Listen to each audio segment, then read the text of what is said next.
Smile though. You gotta smile though. I did. That's all I got, man.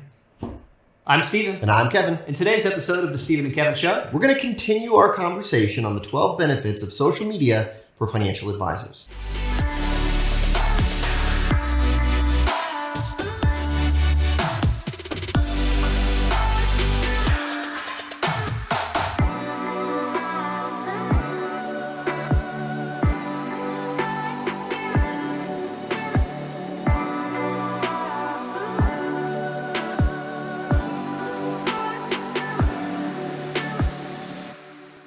Hello, everyone, and welcome back to episode 93 of the Steven and Kevin Show. And today we are continuing our conversation on the benefits of social media for financial advisors. If you missed episode 92, go back, right? Go back and start there. And then today we talked about kind of 1 through 6. Today we're going to talk about 7 through 12. Yeah, last time we talked about how to build top of mind awareness, how to transfer word of mouth online through social media, how to provide social proof that you're a viable option for people. Today we're going to look at some different angles of all this, starting with number 7. And number 7 is using social to deepen client relationships. We've seen a ton, even more value in this during the pandemic, where you're not having clients into the office, you're unable to have too many lunches or client events. Social media is a great way to deepen client connections. And you might even say this is the number one value in being part of the network, right? I think you could make the case for so many financial professionals that their core asset is their client base, not only from a revenue standpoint, but their ability to grow, because their clients are going to refer them to other people if they have the desire to do it. And when you look at a lot of the data that we have, the more of a bond you have with a client on a non-business level, the more you like each other's company, the more willing they are to introduce you, the more desire they have to introduce you. So if you're not seeing them in person, how are you building that personal connectivity? Yeah, we had research a few years back that showed that if the client views the relationship as both business and social, that unsolicited referrals double. So it's like, how do you get to that social element? And well, using social media, whether it's Facebook, Instagram, LinkedIn, Twitter, like I don't care, TikTok, right? But we're not talking about necessarily the business aspect of like I'm running ads. We're talking about even like a Facebook personal account or Instagram personal account. And do you follow each other? Do you engage with them on that personal level? This is not something that can be delegated. This isn't something somebody on your team can do. It's not something you can outsource to somebody like us. This is you being part of the networks, not the networks that you want to be a part of, the networks your clients are most prominently on. We had an advisor come up to us after a presentation at a major firm that you would all know. And I remember this advisor coming up to us and saying, "Hey, guys, I read an article of yours like 8 years ago. And by the way, like this was a pretty cutting edge strategy 8 years ago, not so much anymore." But he said, and it said, "Hey, you should become friends with your clients on Facebook, just personal, right? And that, hey, this is America, and that you can do that, and no matter what your firm says, you can have a personal relationship with them." And he said, and I did it, and I'm telling you, it just revolutionized the relationships. He's like, they would come into meetings, and they're asking me about my kids' baseball games. Mm-hmm. They're asking me personal questions, not to mention all the info I'm gathering about them that I can turn into conversation starters. I get to know them better. I turn them into little surprise and delight gifts. It's that personal side of it, he said, has really changed the dynamic of his relationship with his clients. The networks that are going to be most helpful for this are going to be Facebook, Instagram. Yes. Those are going to be the places where you see the personal side of people. It doesn't matter so much what they're posting on LinkedIn, some business-related posts. It matters a whole lot more what they're doing personally. So you get to see in doing that their hobbies, their interests, what their kids are doing, their grandkids. You get a sense of their sense of humor, maybe their political preferences. You get to learn a lot from that. Yeah, if they're active, yeah. If they're active. And if not, you're the core client that you talk to all the time, perhaps a spouse is, perhaps one of their kids is. So whoever you're connected with on enough of a personal level to even ask for their friendship on Facebook, for example. Right. This isn't something you'd say, all of my top 100 clients, I need to seek them out on Facebook. Yeah. You've got to earn the right to connect in that fashion. I totally agree. But when you're able to do that, you'll learn a lot from them, and you've got to be willing to post some of your own stuff, because the relationship is a two-way street. If they never see anything about your life, like you just are there lurking, but not necessarily posting, it's not that helpful. Like you want them being able to see what makes you a human, right? Very true. So deepen client relationships, number 7 on our list, but really should be number 1. Number 8 is to build your database, right? Most of you have some sort of newsletter that you send out on a weekly or monthly basis. And one of the benefits of social media marketing would be the ability to run ads with lead magnets, giving away something in exchange for contact information. But what we can do with that information, I mean, most people at that point aren't going to be ready to, become a client, right? And consolidate all their assets with you or whatever it might be.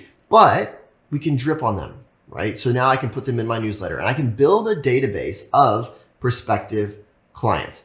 And then I can nurture them over time. And if you want to look at a company that does a good job of this, whether you love them or hate them, Fisher Investments, go on their website, fill out a form, say that you are a $10 million prospect, and see how quickly someone calls you, how they drip sequence that you get, the physical mail that you get. I mean, they start building that relationship with you, or at least those brand impressions, real fast, real quick. Yeah, I would love to know their budget for what they put behind Facebook and other ads. I know, me too.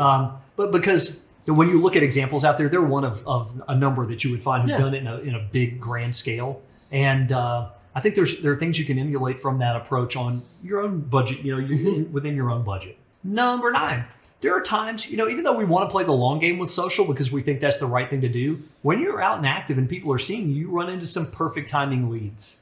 Without a doubt. Some people who just happen to be in between advisors, in between jobs, inheriting money, selling a business. People who just are like, perfect timing, right? And I use the example sometimes that if I needed something done at my house, like if I had seen your ad for landscaping services 6 weeks ago, and I'm perfectly happy with the guy that does my lawn, I would just not think much of it and I'd pass by. But let's say hypothetically he's dropped the ball recently, that he hasn't been coming out, he's become unreliable. That maybe I see your ad and I'm like, you know what? Maybe I should get them out there to take a second look. This is a real world example. I know we were just talking about this the other day. But that is that's the reality of it. And if it were a higher stakes game of financial advice, for example, let's say that I see that ad from you, but maybe it came because I'm a friend of somebody who already liked your page. Mm-hmm. Like I'm able to find out how credible you are by looking up your profile online. But the first thing is you've got to have your message out there often enough for it to hit some of these people at the perfect time. Yeah, you need enough volume too. And so here's another kind of real world example. We had a client who's running a 401k rollover campaign for investors down in Florida somewhere, and there are people who are in between jobs, and we're running different ads to that target market. And one of them responded recently and just said a phone call would be better. It was the perfect timing. It was like, you know what, I need to talk to someone. A phone call would be much better. And we said, of course. We set up that phone call. But yeah, with enough volume, and you get lucky sometimes. Next one here is number 10, attract new talent. So when you're looking to hire that next person on your team, right? When they look at your website, your social media presence, all of that stuff, do they think, ooh, cutting edge? Mm-hmm. Or do they think outdated, right? And I'm telling you, you want top tier talent, you need to be thinking cutting edge. That's the kind of people that you want to be bringing on your team. So it matters. It doesn't matter so much what type of firm you're with. Mm-hmm. If you're in the independent space and you're trying to recruit, it does matter because they're going to look you up and they want to join a group that has a better social presence. Yep. Let's say you're in a wirehouse though, and you've got a social presence that's lackluster, a website bio that's old. They may perceive your brand as being somewhat stale, your individual brand as being somewhat stale, even if it's not. Yeah, we see this firsthand, right? So we updated our website. We've added a lot of new team members. And I've noticed that when we updated our site and we're having interviews with potential candidates, how many of them say, your website's so cool, right? Your team bios look fun. It looks like a fun place to work. It's changed and it's made us more attractive. Well, you look at the perception of your social channels being robust. It helps. You have an office that seems conducive to having people want to actually work there. Yep. We moved offices. That was another helper for us. But thinking about what new talent might want. And the other piece of this is not only having the appearance of what they might want, but using these social networks to make outbound contact with them. So if you're in the recruiting game, you're saying, I want to build my firm, I need some new recruits. Well, social media is a way to reach people. Financial advisors I didn't even think about that angle. That's a great super angle. targetable. Yeah. Right? I mean, it's not like, let's say that you're looking for somebody who has a certain level of investable assets. So you're the financial advisor and you're marketing to the investor. There's some guesswork there based on profession, where they live and all that. If you're targeting financial advisors, you know their tenure, you know where they've worked. mean, you can profile pretty easily on social networks, whether it be through Facebook advertising, LinkedIn advertising, or just posting. Number 11. 11, making positive first impressions. We talked a little bit about this before, but we know that 95% of those prospects who end up engaging you will have looked at your website, looked at your social profiles. They've done at least a Google search on you. Yeah. And it's super easy to do. It's not saying that 95% of the people find you that way, but it's like, if I'm the financial advisor, Kevin hears about me from Matt, right? Kevin's a prospect. He hears about me from Matt. What's Kevin do? He looks up Stephen Boswell, financial advisor. He's just curious, right? And what appears on page 1? That's A lot of huge. my social stuff, That's right? huge, right? So 95% of them look you up at some point during the decision-making process. So we would argue that, I mean, back in the day, it was like your first impression was how you dress, right? Did you comb your hair? Did you shine your shoes? Do you have a firm handshake? Now it's, do I have a robust and cutting-edge digital presence? I'd argue that that's your first impression. Yeah, for sure. And this is personal and professional. So let's say that your LinkedIn bio, you're like, got it, got my professional headshot, this bio that I had professionally written. But then I go to the next search and I look up your Facebook page and you are Mr. or Mrs. Politics. Right. You are Mr. or Mrs. Guzzling the Jim Beam, you know? But you know what? You might think, well, people, they absolutely run those types of searches. They do it all the time because they want to learn as much as they can about you, and they're trying to mitigate risk. They're trying to make a good decision. I mean, Yes. you're not cyber stalking, but you're doing your research. And if you're going to consider somebody to manage your money, you're definitely going to look through some of those channels. 100%. And how quickly how quickly are you able to turn somebody off by what you have on your Facebook feed, for example? They may show your political leanings. That may show your true colors in a way that any business any business website will not do. But it's real. And you might think, well, who in their right mind would have that kind of information up there? We've worked with them. We've worked with plenty of them. We've worked with at them. We've you're not like, hey, hired them. you gotta. Oh my gosh, yes. Yeah. You've got to take control of what's showing there. Yeah. Whether it's by limiting who gets access to that and you know knowing your privacy settings. taking control of your privacy settings, or just probably more importantly, cleaning it up a little bit. Yeah. Delete some posts that are embarrassing. You want people to look at you as somebody who they can relate to, they can trust. Pictures of you and your family, great.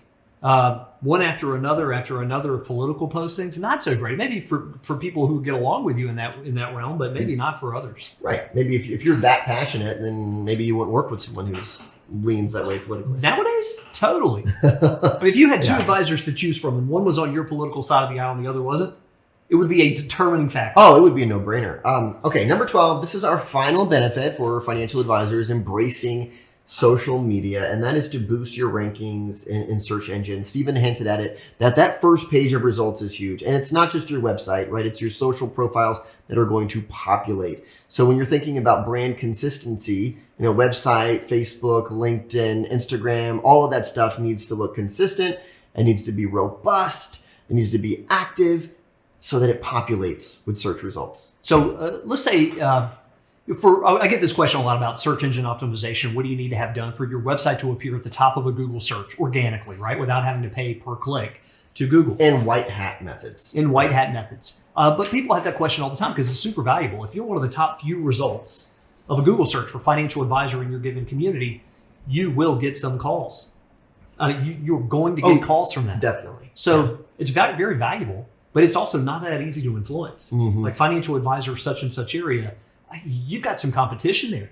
Yeah. And it does not happen quickly. Doesn't happen just by having a good website. You've got to pay some outsiders to perform SEO services if you really want to dominate that space. Yeah, on-site, off-site. Yep. Yeah. So, but you can very much influence what shows when somebody searches your name in financial advisor. So generally when you do that, if you haven't done it in a while, run that search and you're going to find that in that page 1, there's going to be some things that are just general websites that aren't that helpful. You might find the broker check, the smart asset, things like that aren't necessarily helping you out in any way. You can supplant some of those through robust social channels. So one of the quickest ways to influence what shows on page 1 is to sign up for and have robust social channels that exist.